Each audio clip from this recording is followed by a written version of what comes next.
Hey everyone, and welcome back to the channel. Have you ever stopped to think about what you're really good at? Not just the things you do for school or work, but the skills that truly make you you. We all have these unique talents, and over time, I've discovered a few of my own that have shaped who I am. Today, I want to get a little personal and share 5 things I'm good at, how I developed them, and why they matter so much to me. My hope is that by sharing my journey, you might be inspired to reflect on your own amazing strengths. First up is creative writing. Ever since I was a kid, I was totally captivated by stories, myths, fairy tales, you name it. I started scribbling my own ideas in notebooks, creating these imaginary worlds and characters. I got better by just doing it a lot, reading everything I could get my hands on, and studying how my favorite authors wrote. Writing is so important to me because it lets me express feelings that are sometimes hard to say out loud. It also helps me think critically and develop empathy.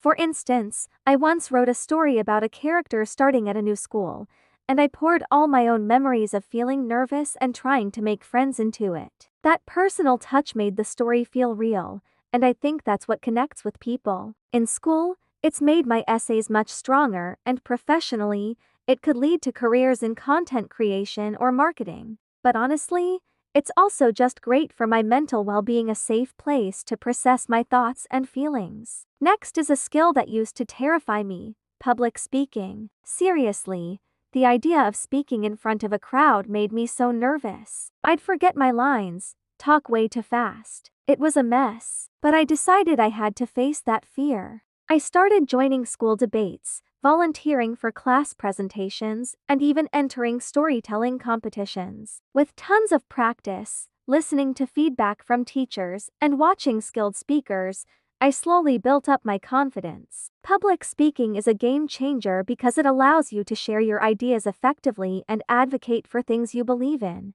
I remember a school debate on environmental conservation where I presented my arguments and felt so empowered. My team won, but more importantly, I realized how powerful words can be. This skill has been a huge help in school presentations, but it also builds leadership and networking skills for the future. Overcoming that fear really boosted my self-esteem and taught me that with enough preparation, you can conquer just about anything. My third strength is artistic expression. Whether it's drawing, painting, or digital design, art has always been a source of pure joy and relaxation for me. I honed this skill by just dedicating time to it, watching online tutorials, experimenting with different colors and styles, and finding inspiration everywhere, from nature to everyday life. Art matters to me because it's a way to communicate visually when words aren't enough. I once created a mural for a school project about unity in our community, and seeing how people connected with the message without me saying a word was an incredible feeling. On a personal level,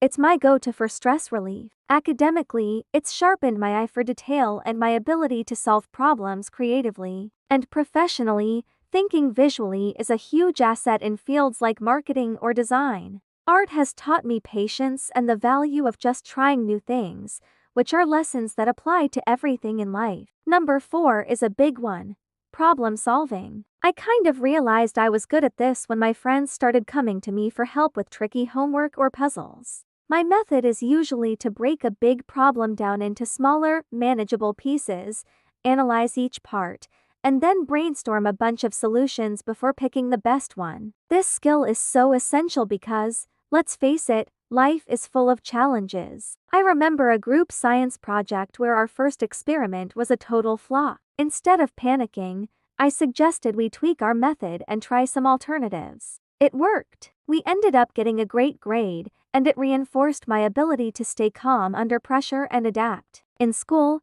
it's obviously great for subjects like math and science, but personally, it builds resilience. Professionally, being a good problem solver is valuable in almost any career you can think of, from engineering to business. It's a super transferable skill. And finally, my fifth strength is empathy and emotional intelligence. I've always been pretty sensitive to other people's feelings, and I naturally gravitate towards listening and offering support. I've developed this by paying attention to how people react, reading up on psychology, and really practicing active listening when I talk with someone. Empathy is so crucial because it strengthens all of your relationships. I remember when a friend was going through a really tough time with stress. I just made an effort to listen without judgment and help them find some resources. It not only helped them, but it made our friendship so much deeper. In group projects at school, it helps everyone work together better. Personally, it just makes my interactions with people more meaningful. And in the professional world, emotional intelligence is a highly sought-after trait for leaders and team members. It's a reminder that success isn't just about what you achieve, but also about the positive impact you have on the people around you. So, that's my 5. Creative writing, public speaking, artistic expression, problem solving, and empathy. Reflecting on these has really helped me understand myself better. Each one was built through practice and a lot of trial and error, and they continue to shape every part of my life. The most important thing I've learned is that recognizing your strengths is the first step toward building confidence and growing as a person. I encourage you to think about what you excel at. Ask for feedback, try new things, and embrace what makes you special. Our strengths are the tools we use to grow, connect, and make an impact. Thanks so much for watching and letting me share a bit of my story with you today. I'd love to hear about your strengths in the comments below. What are you good at? Don't forget to like this video if you enjoyed it, and subscribe for more content. See you in the next one.